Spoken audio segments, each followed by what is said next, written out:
ஒரு வீடியோ வச்சு எப்படி சார் இவங்களை அரெஸ்ட் பண்ணுவீங்க? எங்க கைக்கு வந்த வீடியோ ஆதாரத்துல அக்யூஸ்ட் இவங்க தானே எந்தவித சந்தேகமும் இல்லாம தெள்ள தெளிவா தெரிஞ்சது.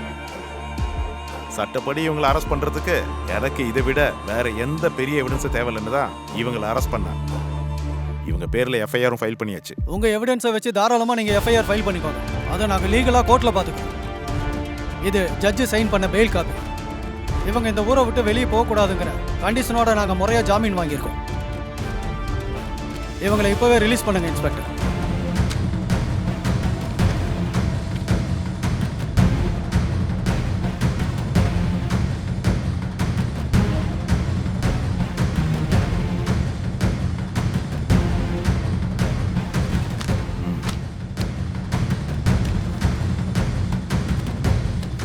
இந்தம்மா இதுல ஒரு சைன் வாங்கிக்க. Okay sir. வாமா சைன் பண்ணுமா.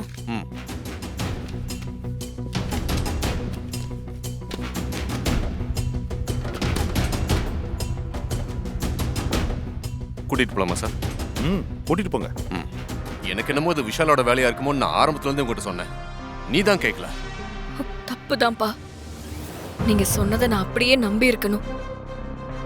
ஆனா அந்த விஷால் இவ்ளோ கிளவரா என்னை ஏமாத்தி என்கிட்ட இருந்தே வார்த்தையை வாங்குவான்னு நான் நினைச்சு கூட பாக்கலப்பா. எப்படியோ அவன் நினைச்ச மாதிரியே உன்னை வீட்டு விட்டு அனுப்பிட்டான். இப்ப என்ன பண்ண போற? அந்த வீட்டை விட்டு என்ன அனுப்பணும்னு அவங்க நினைச்சா மட்டும் பத்தாதுப்பா. அத நானும் நினைக்கணும். அது அவ்வளவு சீக்கிரம் நடக்காது. நான் எதுக்காகவும் அந்த வீட்டை விட்டு வெளியே வர விரும்பல. நான் அங்கதான் இருக்கணும். அங்க இருந்தா மட்டும்தான் நாம நினைச்சதை சாதிக்க முடியும்பா. அது சரிம்மா. இனிமே சுபத்ரா வீட்டுக்கு உன்னால எப்படி போக முடியும்? முடியும்பா. இந்த ஸ்ரீஜா நினைச்சா கண்டிப்பா முடியும். விஷால் என்ன ஜெயிச்சுட்டதா நினைச்சு ரொம்ப பண்ணிட்டான். நான் அவனை விட ஒரு படி மேல போய் இந்த ஸ்ரீஜா யாருன்னு அவனுக்கு காட்டுறேன். அப்ப சுபத்ரா வீட்டுக்கு தான் போறோம்னு சொல்றேன் ஸ்ரீஜா. நாம நினைச்சது நடக்கிற வரைக்கும் எனக்கு அதுதான்ப்பா என் வீடு. நான் அங்கதான் இருப்பேன். இவ்ளோ நடந்ததுக்கு அப்புறம் சுபத்ரா எப்படி உன்னை வீட்டுல சேர்த்துப்பான்னு நினைக்கிறேன்? சுபத்ரா கிட்ட எப்படி பேசினா அவளை என் வழிக்கு கொண்டு வர முடியும்னு எனக்கு நல்லாவே தெரியும். நான் அந்த வீட்ல விஷால் கண்ணு முன்னாடி தான் இருக்கணும். இருப்பேன். இல்லனா நான் மொத்தமா தோத்த மாதிரி ஆயிடும். அப்பா, நான் என் வீட்டுக்கு போறேன். சரி போ. எங்க வந்த? இந்த வீட்ல இனிமே உனக்கு இடமே கிடையாது. வெளியில போ. அத்தை, என்ன பேச விடாம வெளிய போன்னு சொல்லாதீங்க. எனக்கு கொஞ்சம் டைம் கொடுங்க. எப்பரு ஆல்ரெடி உனக்கு நிறைய டைம் கொடுத்தாச்சு. இதுக்கு மேல உனக்கு டைம் கொடுக்க முடியாது. ஓடி வெளிய. அத்தை, நீ எதுவுமே சொல்ல வேணாம். நடந்த விஷயத்தை என் கண்ணால பார்த்த பிறகும் நீ என்ன சொல்ல போற? நான் உன்னை நம்பின வரைக்கும் போதும். ஏய், அம்மா சொல்றாங்கல்ல, கிளம்பு. முடியாது. என்னால இங்க இருந்து போக முடியாது. அத்தை, எல்லாரும் அவங்க தரப்பு நியாயத்தை சொல்றதுக்கு டைம் கொடுத்தீங்கல்ல, என்ன மட்டும் பேசவே விட மாட்டேங்கிறீங்க. நான் தப்பானவனு விஷால் காட்டின வீடியோ மேல எனக்கு சந்தேகம் இருக்கு. ஓஹோ,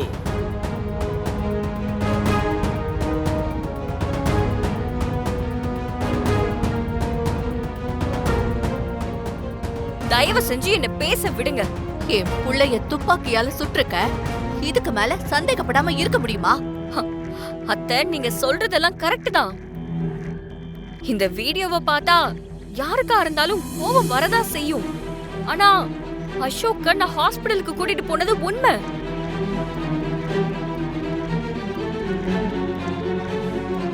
பில் பே பண்ணிட்டு வரேன்னு சொல்லி அவரை கார்ல உட்கார வச்சுட்டு ஹாஸ்பிடலுக்குள்ள நான் போனது உண்மை. நான் ஹாஸ்பிடல் போயிட்டு வரதுக்குள்ள அசோக் காணாம போனதும் உண்மை. இதெல்லாம் நடக்கும்போது அசோக் ஏன் கூட தான் இருந்தாரு. வேணும்னா நான் சொல்றது சரியா இல்லையான்னு அசோக் கிட்டே கேளுங்க. அம்மா, ஸ்ரீஜா சொல்றது சரிதாம்மா.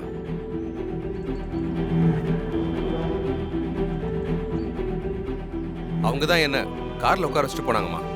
அதுக்கப்புறம் தான் யார் காரை ஓட்டு போனாங்கன்னு எனக்கு ஒன்றும் தெரியலம்மா. கேட்டிங்களா அத்தை? அசோக் சொன்னதை கேட்டிங்களா? அத்தை, நான் சொல்றதுல நம்பிக்கை இல்லனா நீங்க ஹாஸ்பிடல் சிசிடிவி கேமராவை கூட செக் பண்ணிக்கோங்க. இப்ப எதுக்கு அம்மாவை கன்ஃபியூஸ் பண்ணிட்டு இருக்க? இல்ல ராகவ், நான் அத்தைய கன்ஃபியூஸ் பண்ணல. அவங்க கண்ணால பார்த்தது பொய்ன்னு சொல்றேன். ஏய், எது மேடம் பொய்?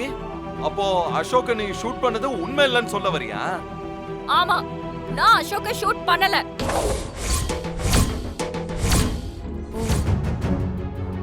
அத்தை, என்ன சொல்றீங்க?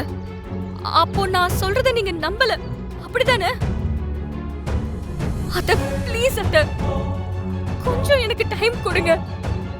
நீங்க வீடியோல பார்த்த பொண்ணு நான் இல்லன்னு கோர்ட் சொல்லும். அப்போ தெரியும் நான் எந்த தப்பும் பண்ணலன்னு. நீ தப்பு பண்ணியோ பண்ணலையோ அத நான் கேட்க விரும்பல.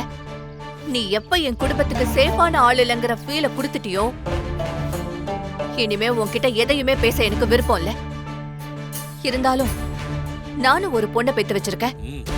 நாளைக்கு உன் இடத்துல அவ நின்னா நான் என்ன பண்ணுவனோ அதை தான் நான் இப்ப பண்றேன். முதல்ல இந்த டிவோர்ஸ் பேப்பர்ல கையெழுத்து போடு. அத்தை சொல்றல, கையெழுத்து போடு. எஸ்.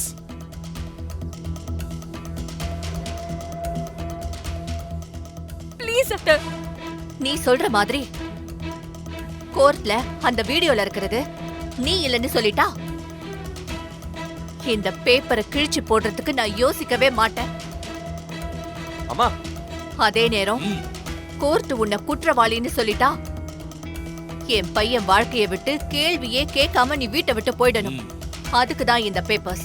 கையெழுத்து போடு. ஐயோ, என்ன அண்ணி டிவோர்ஸ் வரைக்கும் போயிட்டாங்க? நீங்களும் என்ன சந்தேகப்படுறீங்களா அத்தை?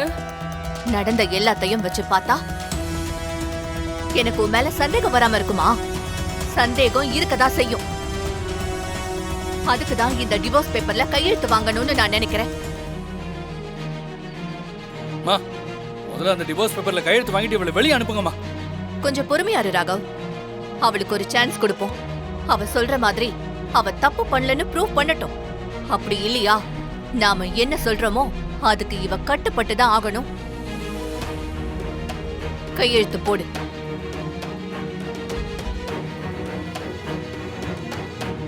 ஐயோ,